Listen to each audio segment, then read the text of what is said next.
problem with being assigned to patrol the outer reaches of human space was the boredom. Corporal Jack Dunham knew this better than anyone as he guided his small scout ship through the asteroid field that marked the edge of human-controlled territory. 3 years into his 5-year commitment with the Earth Defense Force, and he'd seen exactly 0 action. His most exciting moment had been when the coffee machine in the break room exploded last month. Base Command, this is Scout Delta 7. Nothing to report. Again. For the 400th day in a row, Jack sighed into his comms. Copy that, Delta 7, came the equally bored voice of command.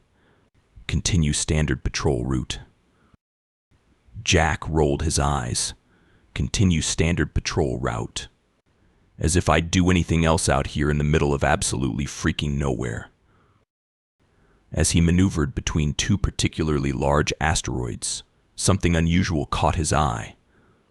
A shimmer, like heat rising from pavement on a hot day, except they were in the cold vacuum of space.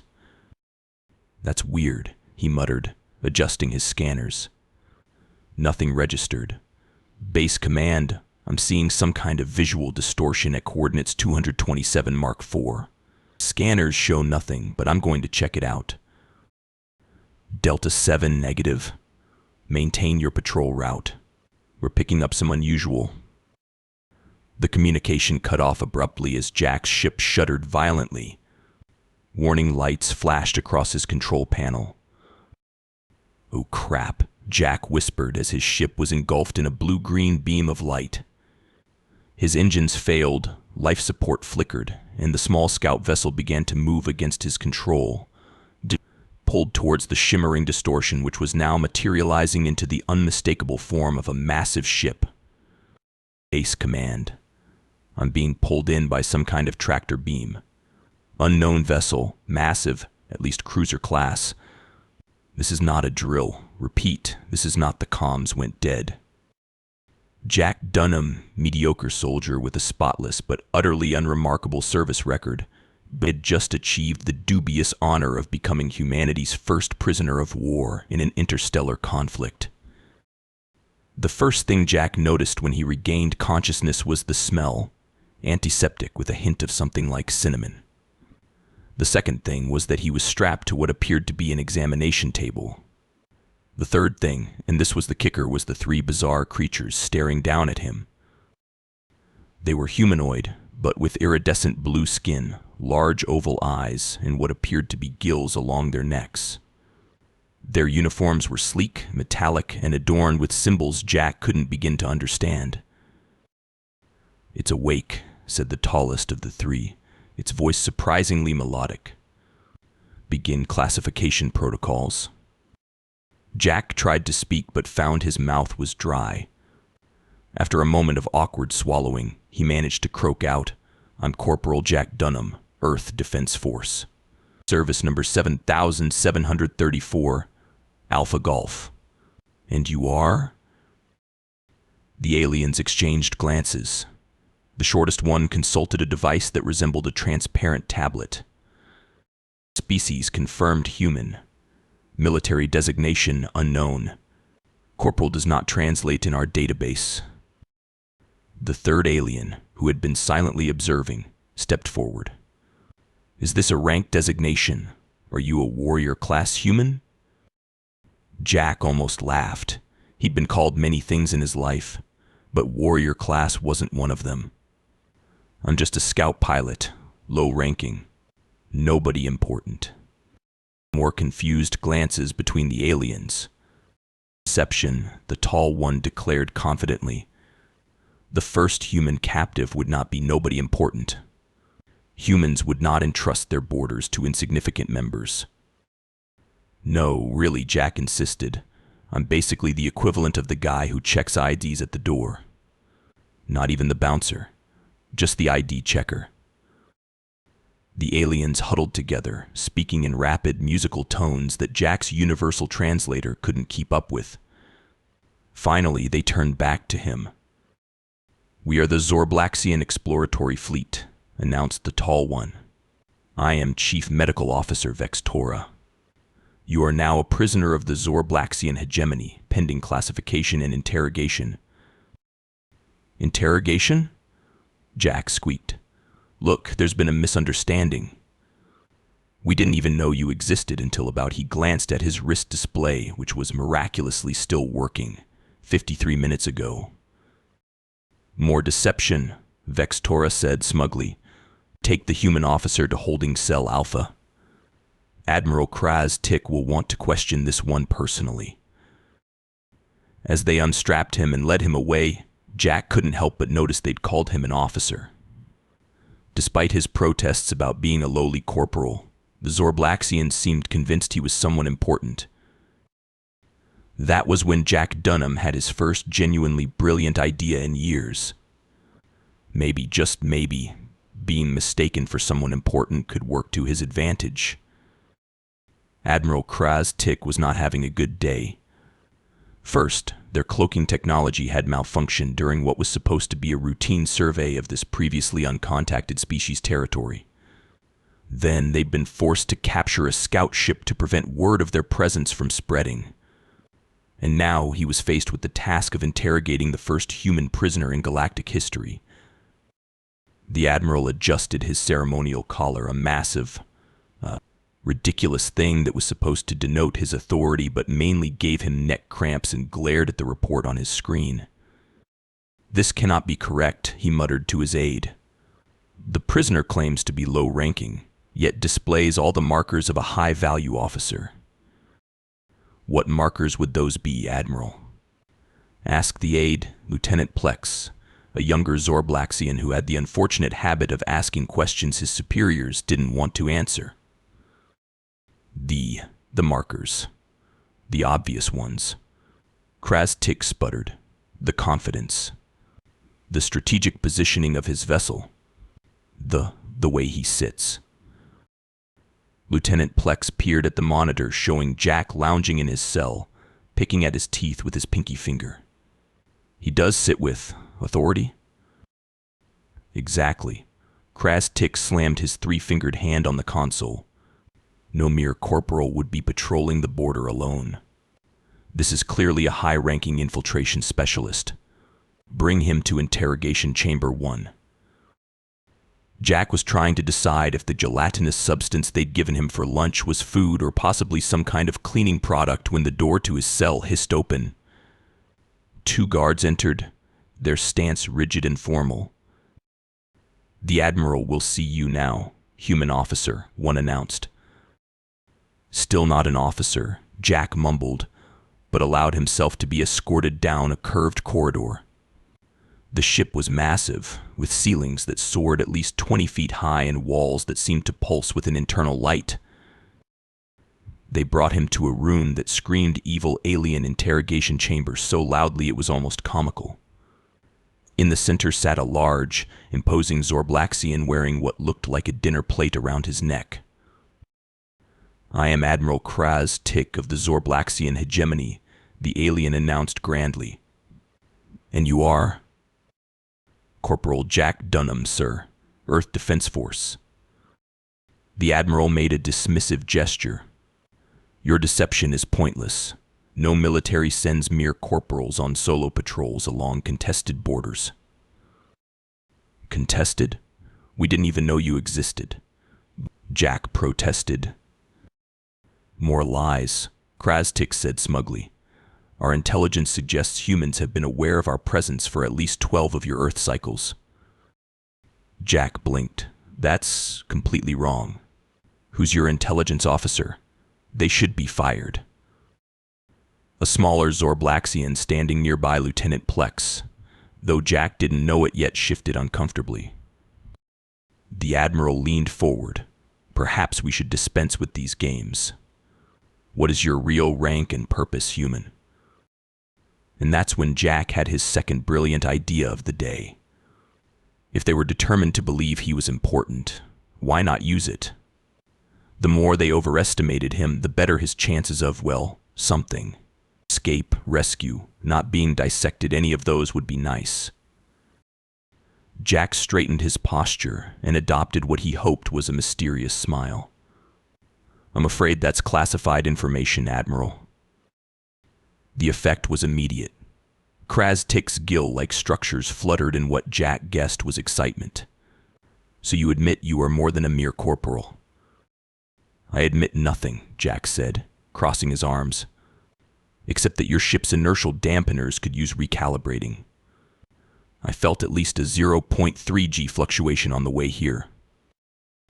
It was a complete shot in the dark. Jack had no idea if their technology even used inertial dampeners, but the shocked expression on both aliens' faces told him he'd accidentally hit on something.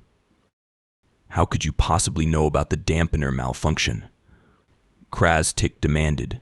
That information is restricted to engineering-level clearance. Jack tapped his nose conspiratorially. We humans have our ways. Lieutenant Plex stepped forward. Admiral, this confirms the intelligence reports. Humans possess enhanced sensory capabilities beyond our understanding. Indeed, Kraz-Tik agreed, staring at Jack with newfound respect and fear. Lieutenant Plex, prepare the Level 2 interrogation protocols. This human officer clearly has information vital to the hegemony. As they led him back to his cell, Jack fought to keep a straight face. He'd just bluffed his way into being classified as a high-value prisoner based on a lucky guess. The problem was he had no idea what Level 2 interrogation protocols entailed, but he was pretty sure they weren't going to involve milk and cookies. Still, there was something useful here. These Zorblaxians seemed to have a rigid hierarchy and an obsession with rank. And they had a massive blind spot. They couldn't conceive of a military that would put anyone but an elite officer on border patrol. Their own cultural assumptions were creating an opportunity.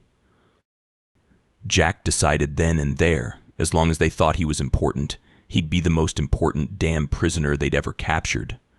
Operation Officer Jack was officially underway.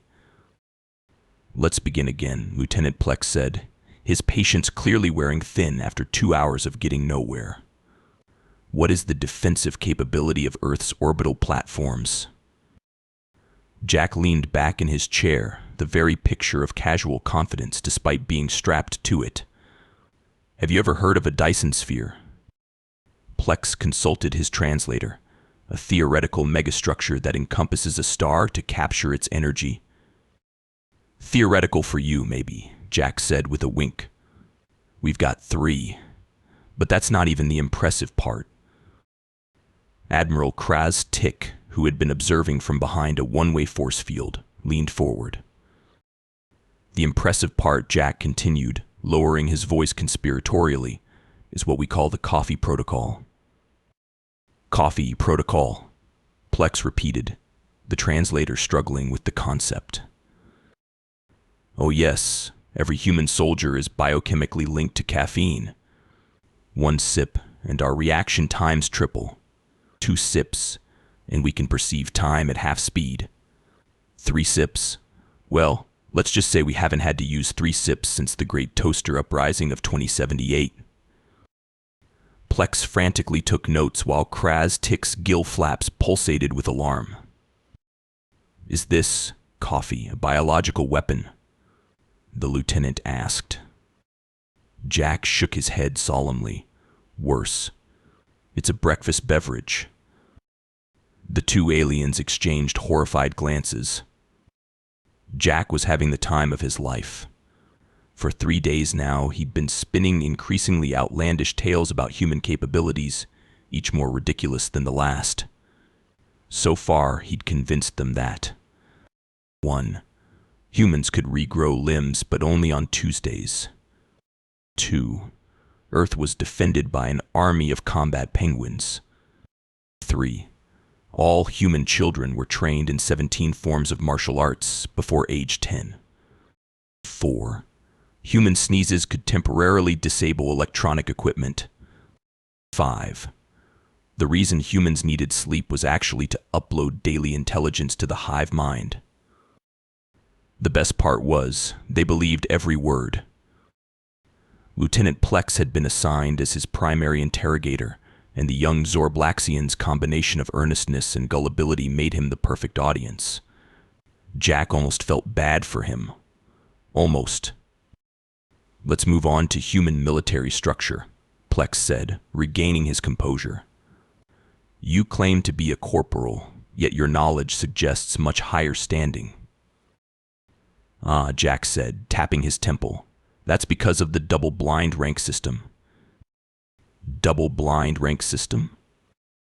"Of course. You don't think we'd use our real ranks in the field, do you? Too risky. Every human soldier has at least 3 different rank designations. The one on our uniform is usually the fake one." Plex's eyes widened. "So you could be a general, an admiral, the supreme commander?" Jack shrugged mysteriously. "I couldn't possibly comment."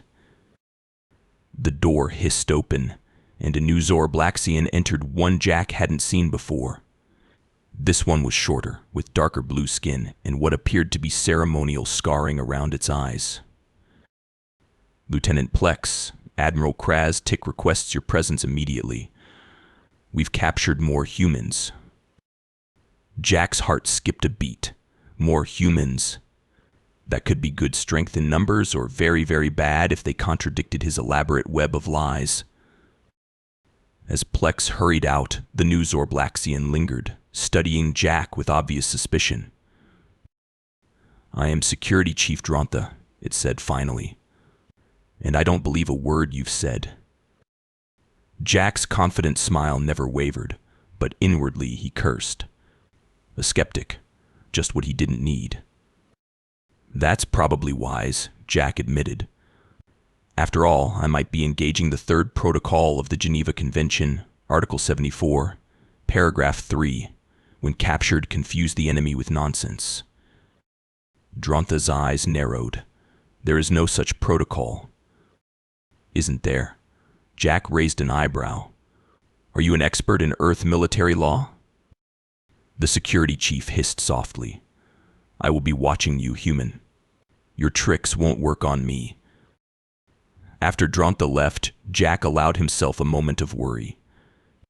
The game was getting more complicated, and now there were other humans involved.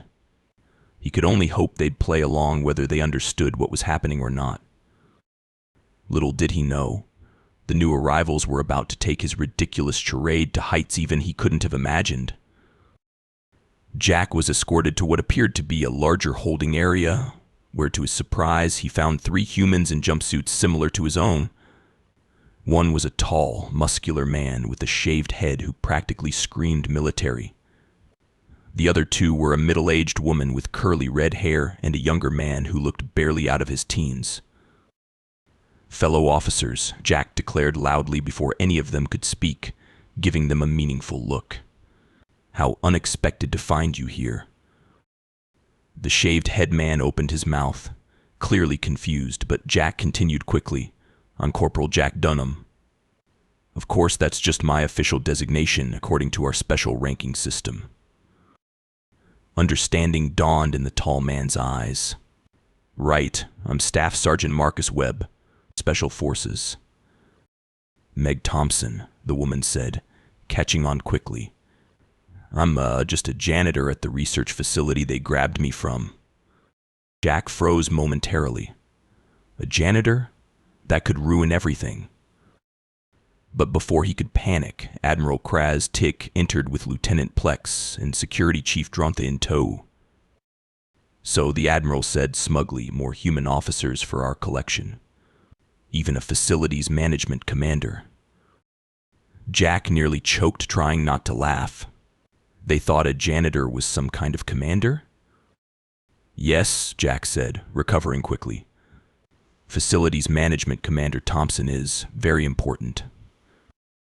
Meg Thompson, bless her quick-thinking soul, straightened up importantly.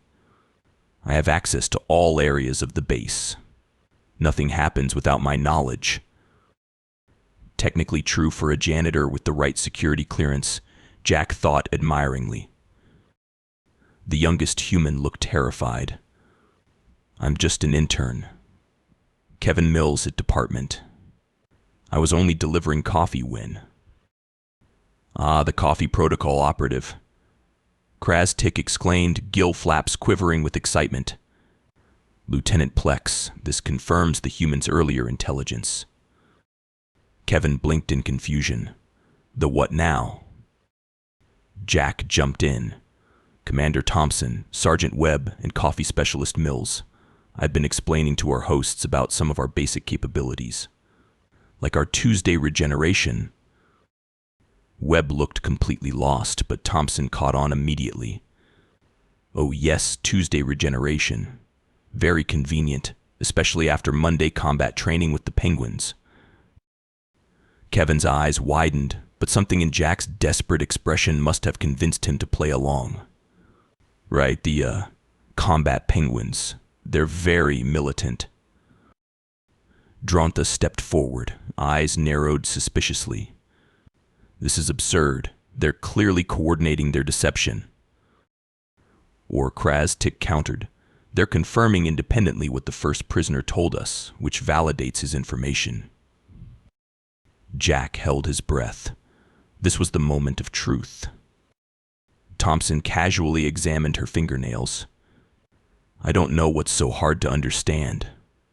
It's basic human stuff, like how we can all hear dog whistles and see in the ultraviolet spectrum after we turn 30. Webb, finally catching on, nodded solemnly. And don't forget the mandatory telepathy training. That's classified. Jack gasped in mock horror, then turned to the Zorblaxians with an apologetic shrug. Sorry, some of us haven't had our security protocol refreshers. Security Chief Dronta made a sound suspiciously like a snort. Admiral, this is clearly conclusive proof. Krastik interrupted triumphantly. They've independently verified multiple extraordinary human capabilities. The High Command must be informed immediately. As the Zorblaxians withdrew to report their findings, the four humans huddled together.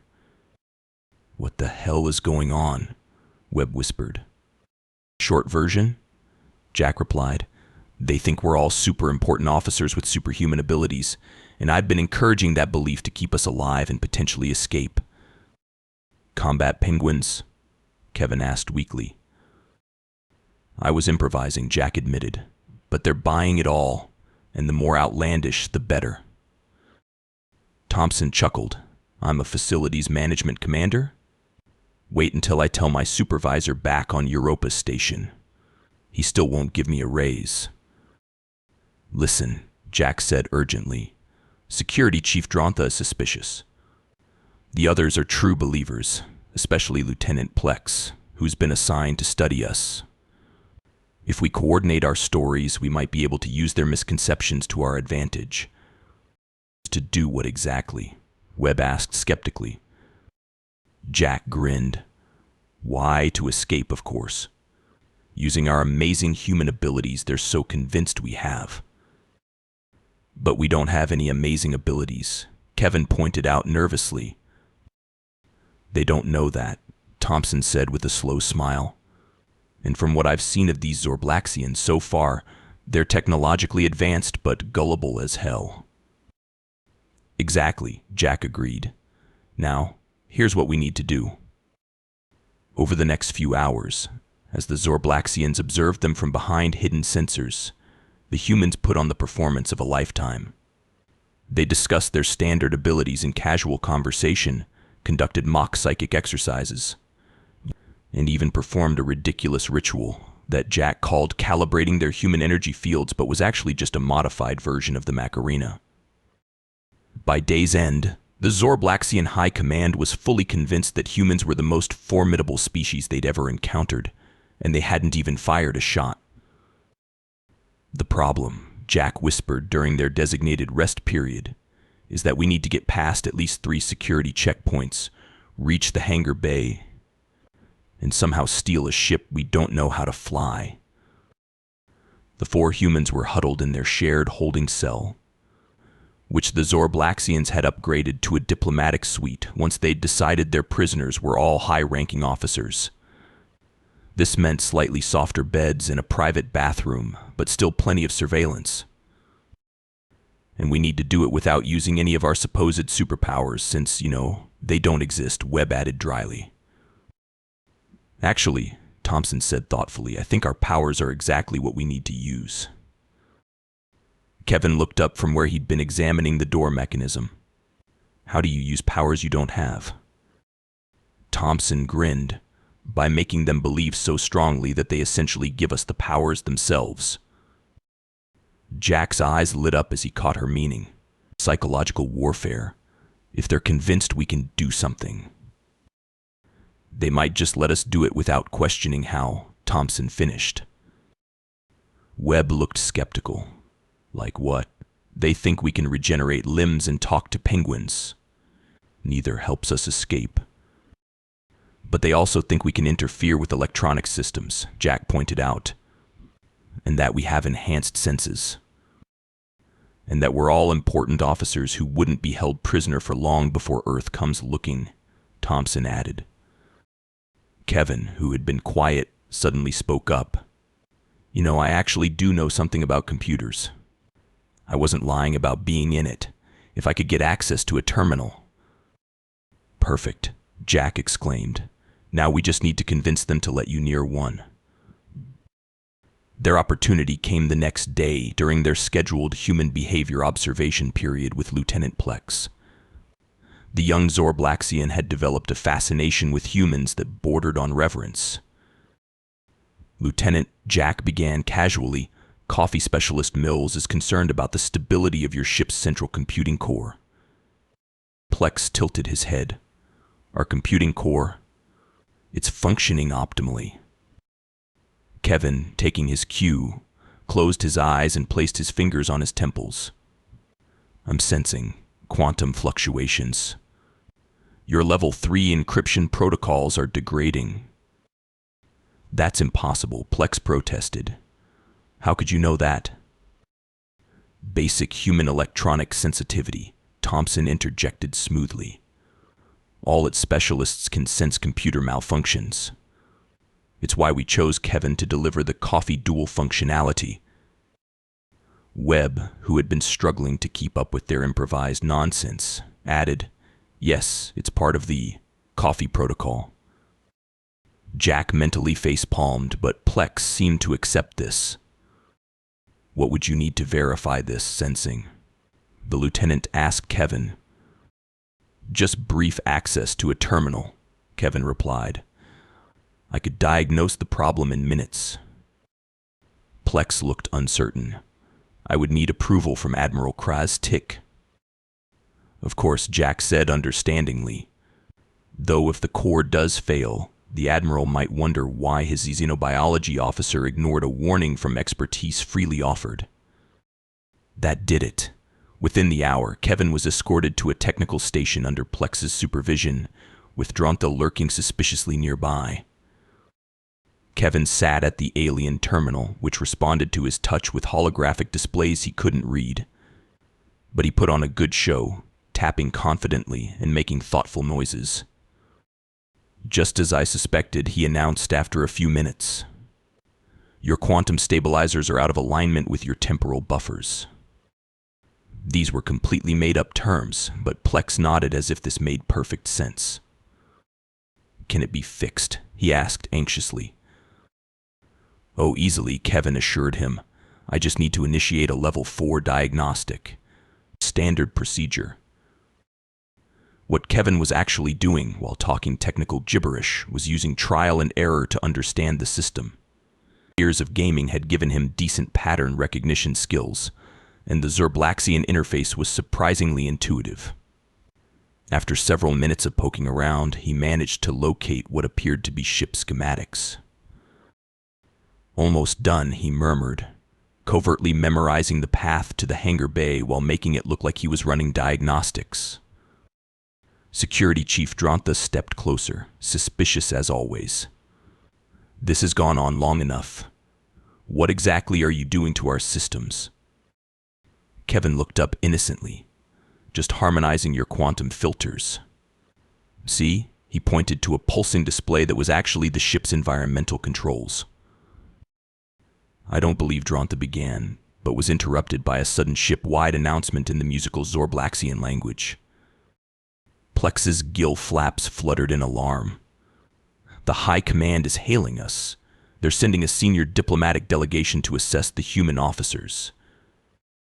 Jack exchanged glances with his fellow humans. This complicated things. They needed to move up their timetable. There, Kevin said, making one final, deliberate tap on the console. All fixed. Your systems should be much more responsive now. What he'd actually done was set the environmental systems to begin a gradual temperature increase in 30 minutes, nothing dangerous, but hopefully distracting enough for their purposes. As they were escorted back to their cell, Jack whispered to the others, "Tonight. We move tonight." Thompson nodded subtly. "I have an idea for Phase 2. Webb sighed. "Let me guess. More imaginary superpowers?" "Even better," Thompson replied with a mischievous smile. "Imaginary human technology." All personnel, blared the ship-wide announcement in melodic Zorblaxian. Environmental systems are experiencing unexplained temperature increases. Engineering teams report to your stations. The diversion was working. As predicted, the temperature adjustment Kevin had secretly programmed was causing just enough chaos to thin out the security around the detention level. "Now," Jack whispered to the others. Thompson stepped up to the cell door observation window and caught the attention of the single guard remaining. "Excuse me, but it's 7:30 Earth Standard Time." The guard looked confused. "What significance is this time measurement?" "It's when we need to perform our mandatory telepathic check-in with Earth Command," Thompson explained matter-of-factly.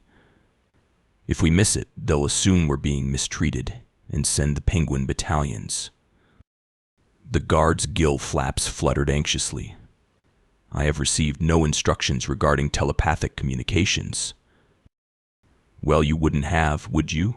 Jack chimed in. "It's not like you can detect or block it. But we need to assume the proper meditation stance, or the signal won't be clear." Webb, catching on, added, "Unless you want to explain to Admiral Kraz Tick why Earth suddenly thinks their officers are being tortured." The guard hesitated, then keyed his communicator. After a brief conversation in Zorblaxian, he reluctantly opened the cell door.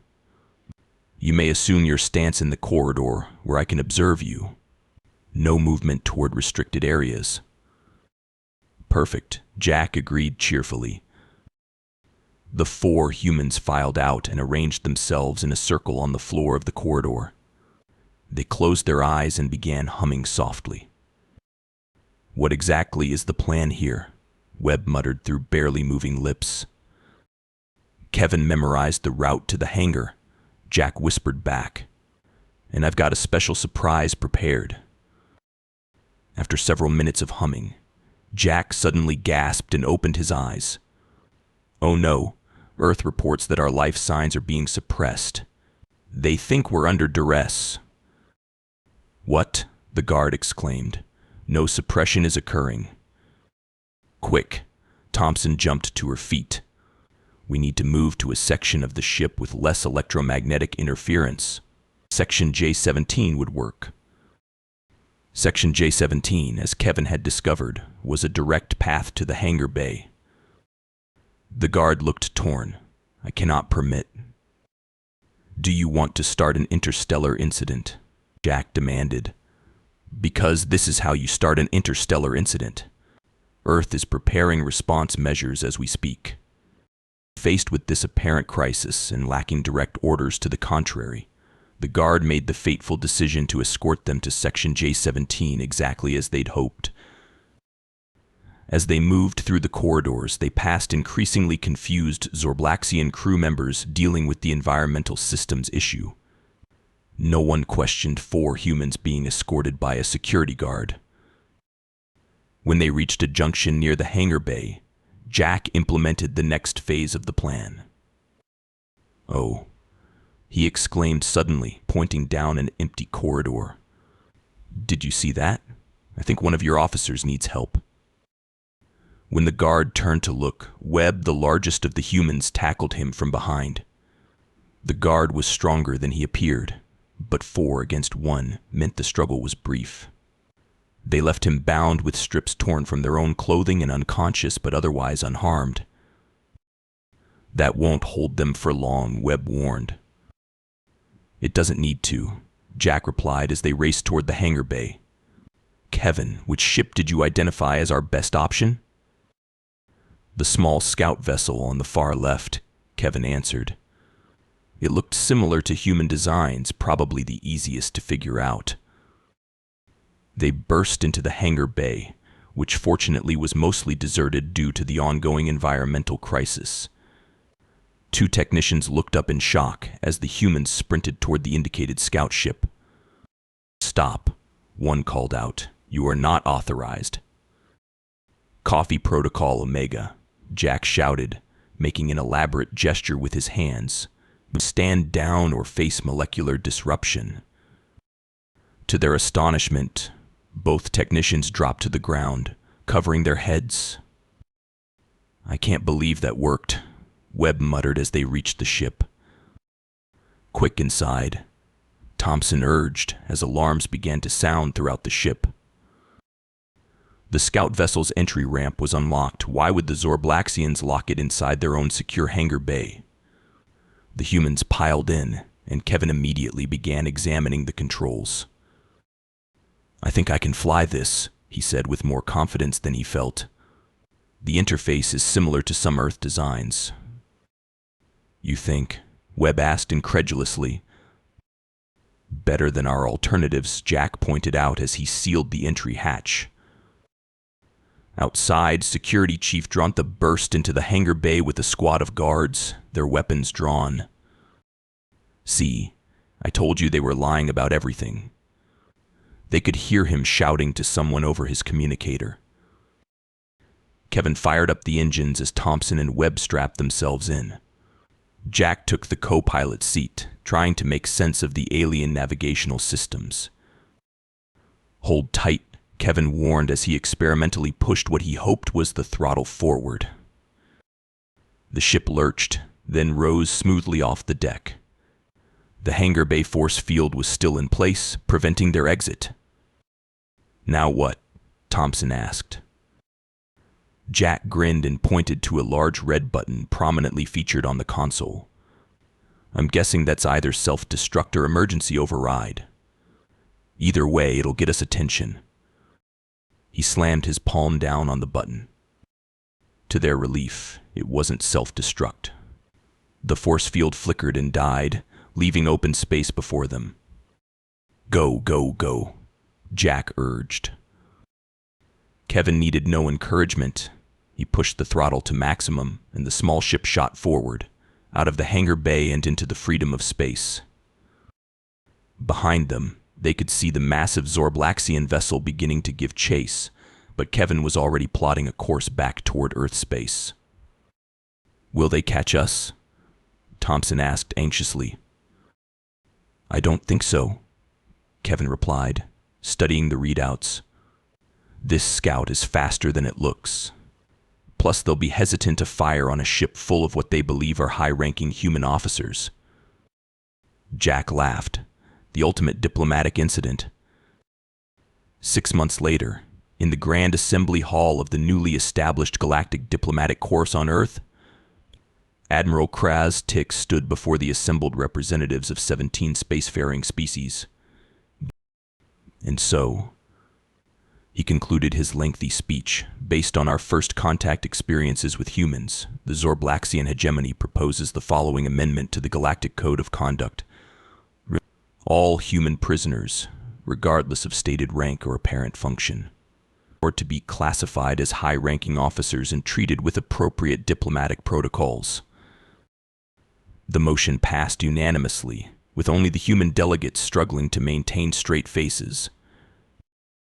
Later, in a private reception, Earth's chief negotiator found herself cornered by a still suspicious security chief Dronta. You know, Dronta said quietly, I've never believed the stories about combat penguins and coffee protocols. The negotiator smiled enigmatically.